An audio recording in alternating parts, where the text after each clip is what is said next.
First point here, principle-based, ensure financial dealings are clear. This is not directly related to buying and selling, but this is a very important principle. There's a saying, which is some reported as a hadith, but it's not established as a hadith. But nevertheless, it's a very important saying. Some said it's a statement of a sahabi or a tabi'i, but it's based on the teachings of the Quran and Sunnah. Live like brothers, transact and deal like strangers. Ta'asharu kal ikhwan wa ta'amalu kal ajanib. Live like brothers, but transact like strangers. In other words, when we buy and sell, when there's dealings done, it's really important to make the dealings clear. Better if it's in writing. Financial dealings should be clear, even between family members.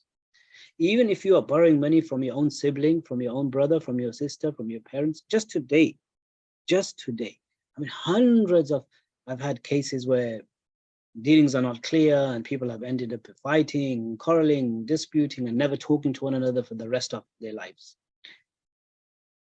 Family members. But just today, about 2 hours ago, I was looking through some of the emails and I just replied to an email.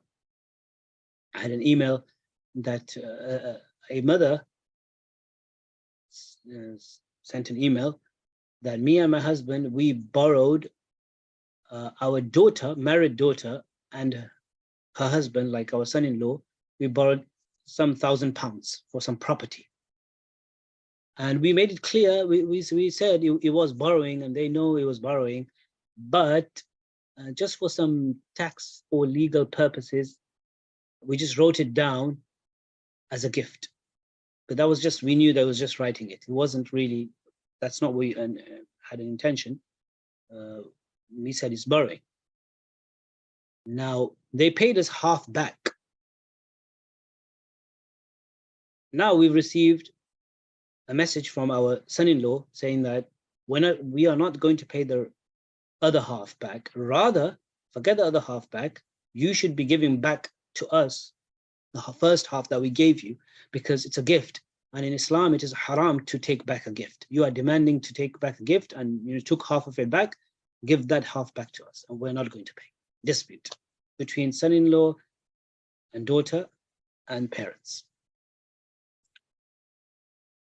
So here, even though they were a bit clear verbally, but I said you should have had a proper signed document that this is clearly not a gift, got witnesses, even though in the family, write it down.